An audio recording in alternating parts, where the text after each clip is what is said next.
Hello friends, स्वागत है आप सभी का आपके अपने यूट्यूब चैनल पर। दोस्तों, आज की वीडियो में जो भी मैं आपसे डिस्कस करने वाला हूं वो एक एक पॉइंट आप लोगों के लिए बहुत ही ज़्यादा ज़रूरी होने वाला है, क्योंकि हम आज डिस्कस करेंगे हमारे घर में जो भी अलग अलग स्टेज पे काम होता है, जैसे कि पीसीसी हो गया या हमारा प्लिन बीम हो गया, डीपीसी हो गई, विंडो हो गई या डोर हो गई या फिर हमारी स्लैब, पैरापिट वॉल, इन सब की जो स्टैंडर्ड हाइट और थिकनेस क्या होनी चाहिए, इस वीडियो में आपसे यही डिस्कस करने वाला हूँ। क्योंकि बहुत से लोगों को नहीं मालूम होता है और मेरे से वो कमेंट करके एक एक चीज़ को पूछते हैं कि सर हम इसकी हाइट कितनी रखें, इसकी थिकनेस कितनी रखें। तो इस वीडियो में आपको बहुत ज़्यादा क्लियर हो जाएगा सारी चीज़ें, तो एंड तक जरूर बने रहना।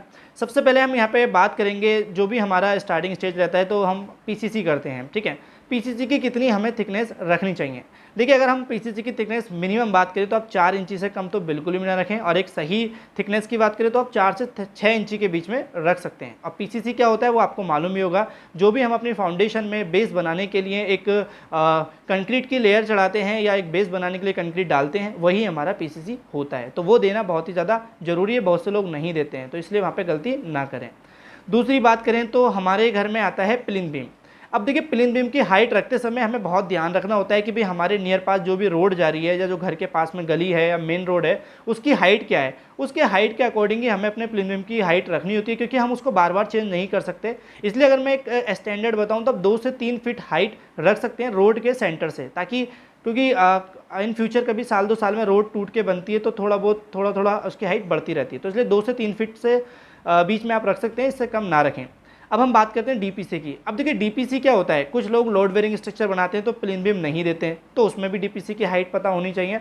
और साथ ही कुछ कंडीशन ऐसी आ जाती है जहाँ पे हमें प्लिन बीम देने के बाद भी डीपीसी देनी पड़ती है। उसके ऊपर मैंने ऑलरेडी वीडियो डाली है, तो जाके उसको देख लेना, क्योंकि उस वीडियो में मैंने एक एक चीज़ क्लियर करी है। बट हम यहाँ पे बात करने वाले हैं कि भाई आपको प्लिन बीम के बाद अगर डीपीसी देनी है तो क्या हाइट रखनी है। ये आपके ऊपर रहेगा कि आपको प्लिन बीम के ऊपर कितनी फ्लोरिंग रखनी है, यानी कि प्लिन बीम डालने के बाद आपको फ्लोरिंग की हाइट 1 फीट रखनी है, 2 फीट रखनी है, आधे फीट रखनी है, उस हिसाब से रहेगा। तो यानी कि ये आप पे ही डिपेंड करेगा।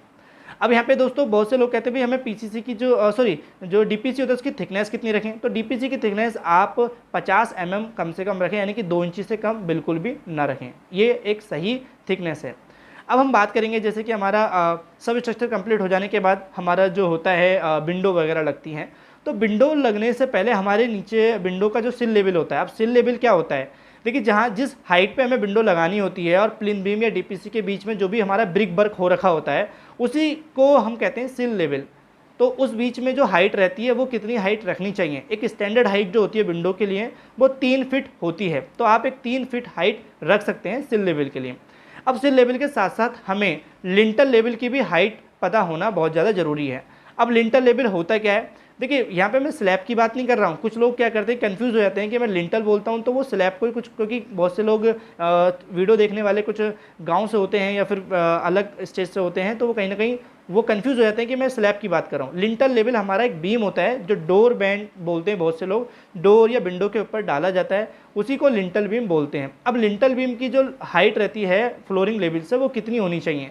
देखिए, एक मिनिमम हाइट की बात करें तो 7 फीट हमारा एक लिंटल लेवल की हाइट होनी चाहिए, चाहे वो विंडो के लिए है चाहे वो डोर के लिए है। अब हो सकता है बहुत से लोग क्या करते हैं, आजकल मार्केट में बहुत बड़ी बड़ी हाइट पे विंडो डालते हैं, ऊंची ऊंची हाइट पे। साथ ही दरवाजे भी आप 8-8, 9-9 फीट के दरवाजे बहुत से लगाते हैं, तो वो एक अलग वे आ जाता है, अलग कंडीशन आ जाती है। बट हम यहाँ पे नॉर्मली जो हमारा दरवाजे की हाइट होती है वो 7 फीट होती है, तो 7 फीट कंप्लीट हो जाने के बाद ही हमें बीम देना होता है। तो लिंटल लेवल की जो हमारी हाइट रहेगी वो 7 फीट हो गई। अब हम यहाँ बात करेंगे जो हमारे किचन में प्लेटफॉर्म डलते हैं, यानी कि जो स्लिप वगैरह डलते हैं, जिसपे हमारा मेन स्लिप रहता है, जिसपे हमारी गैस वगैरह रखी जाती है, सिंक वगैरह लगता है, तो उसकी हाइट बात करें तो वो हमारी हाइट रहेगी 30 से 32 इंची। ये कम से कम एक सही हाइट है, स्टैंडर्ड हाइट है, इतनी आपको रखनी ही रखनी है। 30 से 32 इंची के बीच में आप रख सकते हैं, फिर चाहे आप 31 इंची रखें, वो आपके ऊपर डिपेंड करेगा। अब यहाँ पे देखिए, घर में हमारे कोई रूम हो गया या फिर हमारी कोई लॉबी हो गई या बाथरूम हो गई, टॉयलेट हो गई, इसमें हम वेंटिलेटर भी प्रोवाइड करते हैं। अब वेंटिलेटर का देखिए यहाँ पे हाइट हमें कितनी रखनी चाहिए। वेंटिलेटर की हाइट जो होनी चाहिए हमारी कम से कम 8 से 9 फीट होनी चाहिए। 8 से 9 फीट के बीच में आप रख सकते हैं, बहुत से लोग इससे ज़्यादा भी रखते हैं, तो इतनी हाइट आप रख सकते हैं 8 से 9 फीट के बीच में। अब अगर मैं वेंटिलेटर का जो साइज़ आपको रिकमेंड करूँ तो आप 2x1.5 का रख सकते हैं, 2x3 का रख सकते हैं, इस तरीके से आप ईजिली रख सकते हैं। अब हम बात करेंगे, देखिए जब हमारे कोई भी रूम में टाइल्स लगती हैं या हमारे घर की कोई भी फ्लोरिंग लगती है, उसमें हमारी चाहे वो टाइल्स की फ्लोरिंग हो सकती है, मार्बल की फ्लोरिंग हो सकती है, या आप नॉर्मली जो फर्श डलता है उसकी भी फ्लोरिंग हो सकती है। तो हम जो दीवारों पे स्कार्टिंग लगाते हैं, मे भी आप स्कार्टिंग को समझ पा रहे होंगे कि मैं किसकी बात कर रहा हूँ। स्कार्टिंग जो आप दीवारों के और पास आप देखते हैं कि थोड़ी सी हाइट पे एक टाइल्स लगी होती है, उसी को स्कार्टिंग बोलते हैं। और उसकी हाइट हमें कितनी रखनी चाहिए, तो आप 3 से 4 इंची के बीच में स्कार्टिंग की हाइट रख सकते हैं। इतनी हाइट ठीक रहती है, ना ही ज़्यादा आपको छोटी रखनी है और ना ही ज़्यादा आपको बड़ी रखनी है। लगाते समय ध्यान रखना है आपको ग्राउंडिंग जो होती है हमारी वाइट सीमेंट से, उसको प्रॉपर तरीके से फिल भी कर देना है। अब हम नेक्स्ट बात करेंगे। देखिए जो हमारे बाथरूम में अक्सर क्या होता है, बहुत से लोग क्या करते हैं कि बाथरूम की छत डालते हैं, टॉयलेट की, बाथरूम की या किचन की थोड़ी कम हाइट पे डालते हैं और उसके बाद ऊपर क्या करते हैं वो स्टोर बना देते हैं। तो वो जो हमारी स्लैब डलती है, चाहे वो बाथरूम की है, किचन की है, टॉयलेट की है, तो वो कम से कम कितनी होनी चाहिए। देखिए अगर मैं बात करूँ तो मिनिमम 8 फीट होनी चाहिए, 8 फीट से कम बिल्कुल भी ना रखें। वैसे मैं यहाँ रिकमेंड करूँगा कि आप किचन की जो स्लैब होती है उसको तो आप पूरा ही डालें, क्योंकि थोड़ी क्या होता है कंजेस्टेड हो जाती है और फिर आप कभी किचन में काम करते हैं, छौका मारते हैं तो दिक्कत सी होती है। तो इसलिए 8 फीट से कम तो बिल्कुल भी ना रखें, चाहे वो टॉयलेट की ही क्यों ना हो। अब यहाँ पे देखिए हम बात करेंगे जो टॉयलेट बाथरूम में टाइल्स लगाई जाती है, इनकी हाइट क्या रखनी चाहिए। वैसे तो आजकल देखिए आप देखेंगे कि हमारी जो टाइल्स होती है, बहुत से लोग क्या नाम है, जैसे मैंने 8 फीट बोला, 7 फीट बोला, इतनी हाइट तक नॉर्मली बहुत से लोग लगाते हैं।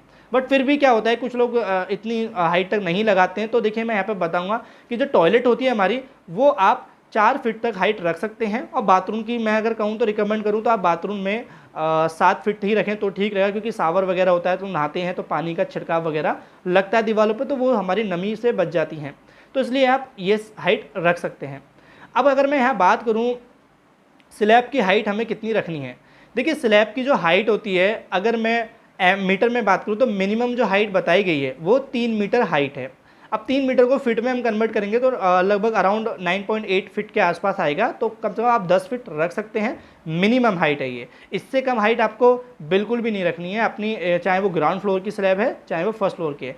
इससे आप अगर ऊपर रखना चाहें तो रख सकते हैं। अब यहाँ पे बहुत से लोगों ने कहा है कि सर हम आपके अनुसार कितनी रखें, तो आप 12 से 13 फिट के आसपास रख सकते हैं, नॉर्मल हाइट है हमारी स्लैब के लिए। अब यहाँ पे जब हमारी स्लैब डल जाती है तो फिर हमें हमारी जो भी और पास हमें पैरापिट वॉल बनानी पड़ती है, चाहे आप अपने घर की छत में रेलिंग लगा रहे हैं या पैरापिट वॉल से दीवार का कोई डिज़ाइन बना रहे हैं, तो उसकी कितनी हाइट रखनी चाहिए। वहाँ आप एक 3 फीट, 2.5 से 3 फीट रख सकते हैं हाइट ईजिली, कोई दिक्कत वाली बात नहीं है। अब ये तो हो गया हमारा पैरापिट वॉल। अब हम एक बात करेंगे, जो हमारी छतों में आपने देखा होगा कि जीने के जो कवर करते हैं, हम ममटी की छत डालते हैं या स्टेयर हेडरूम बोलते हैं, तो उसकी कितनी हाइट पे हमें छत डालनी चाहिए। तो उसकी हाइट भी आपको मिनिमम 8 फीट रखनी चाहिए। अब यहाँ पे बहुत से लोग बोलते हैं कि सर इससे ज़्यादा रख सकते हैं या नहीं, तो देखिए मैं मिनिमम की बात कर रहा हूँ, उसमें तो आप 8 फीट रखें।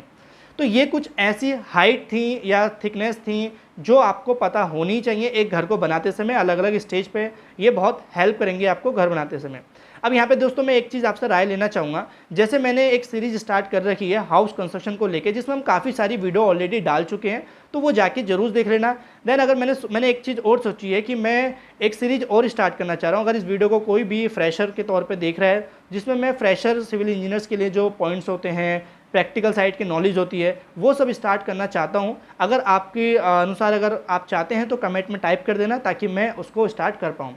वीडियो को लाइक जरूर कर देना, क्योंकि आपके लाइक से हमें मोटिवेशन मिलती है। और साथ ही कमेंट में आप जरूर बताया करें, चाहे वीडियो सही लगी है या ख़राब लगी है, कोई भी कमी है तो जरूर करें, मैं उसको इम्प्रूवमेंट करूँगा। और चैनल सब्सक्राइब नहीं किया तो सब्सक्राइब भी करना है, साथ में बेल आइकन को ऑन कर लेना, ताकि हम इसी तरह की वीडियो जब भी डालें आपके पास उसका नोटिफिकेशन पहुँच जाए। Thank you for watching my video. मिलते हैं अपनी नेक्स्ट वीडियो पर।